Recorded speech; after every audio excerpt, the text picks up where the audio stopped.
The most common complaint about Congress is that there's simply too much conflict in our nation's capital today. It's an easy conclusion to come to if you're simply following the news through the lens of your social media feed. Partisan bickering and the toxic talk from pundits on both sides of the political spectrum provide a steady stream of hyperbolic hyperbole. Such chatter captures headlines and propels Twitter trends, but it fails to encapsulate the real problem in Washington, D.C. Collusion is the silent but lethal force that has crippled the economy and strapped the nation with debilitating debt, and it ensures that the power stays within the D.C. Beltway elite instead of with we, the American people. You see, you simply cannot get $20 trillion in debt through conflict. It's absolutely impossible. The only way to get $20 trillion in debt is through collusion. Married couples know it is impossible to sink deep in debt through conflict. If you're going back and forth with your spouse debating how money should be spent, you will usually come to a prudent, responsible decision on whether or not to make a purchase. On the other hand, when both spouses collude or justify splurging for that new entertainment system or that getaway trip to the Bahamas, the debt can begin to mount mighty fast.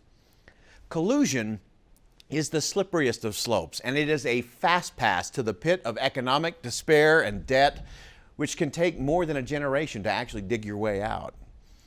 Congress has become the epitome of spending collusion.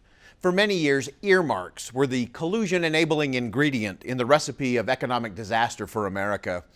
Over the years, many a bill and a piece of legislation in Congress passed only with a vote purchased with an earmark of money for a hometown highway or local pet project. They even started to name them: Cornhusker Kickback, Louisiana Purchase, or the famous Bridge to Nowhere. Even after the earmark era ended, spending bills have continued to be laced with collusive spending and benefits for the well-connected. Far too many in Congress have simply become comfortable with the ever-increasing size of the national debt. Just this week, when it was estimated that the president's proposed tax reform plan could add several $1 trillion to the national debt, a stunning number of politicians said they were either comfortable with it or could live with it. Well, while politicians may be comfortable with more debt, their grandchildren are about to be crushed by it. Experts from across the political spectrum now agree that the biggest threat to America's national security is our debt and perpetual deficit spending. Sadly, states and local governments are also joining the collusion as they accept more and more money from the federal government with all the strings that go with it. Individual citizens are also getting comfortable with an increasing number of services coming out of Washington instead of locally. Amazingly, few Americans acknowledge or even recognize the economic cost of such collusive spending today, or the total societal price of that debt their grandchildren will have to pay tomorrow. Over the past 40 years, our national debt has skyrocketed from $1 trillion in the mid-1970s to over $20 trillion and counting today. If the interest rate, which has been near historic lows, were to tick up just slightly toward historic norms, the annual interest payment on America's debt would rapidly reach nearly $1 trillion. And that's just the interest on the debt. There's no tax increase or spending cut that would even come close to closing that kind of gap. Such collusion-induced debt and rising interest payment would absolutely decimate the poor and the middle class in America.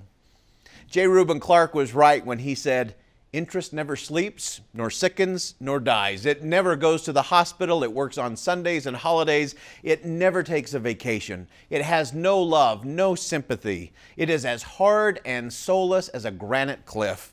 And once in debt, interest is your companion every minute of the day and night. You cannot shun it or slip away from it. You cannot dismiss it. It yields neither to entreaties, demands, or orders. And whenever you get in its way, or cross its course, or fail to meet its demands, it crushes you." So as Washington debates funding the government and reforming the tax code, many will complain about political conflict in Congress. As citizens, we would be very wise to watch out for the kind of collusion that is bankrupting the nation and threatening American freedom for future generations. This is Boyd Matheson with Sutherland Institute. Thanks for engaging.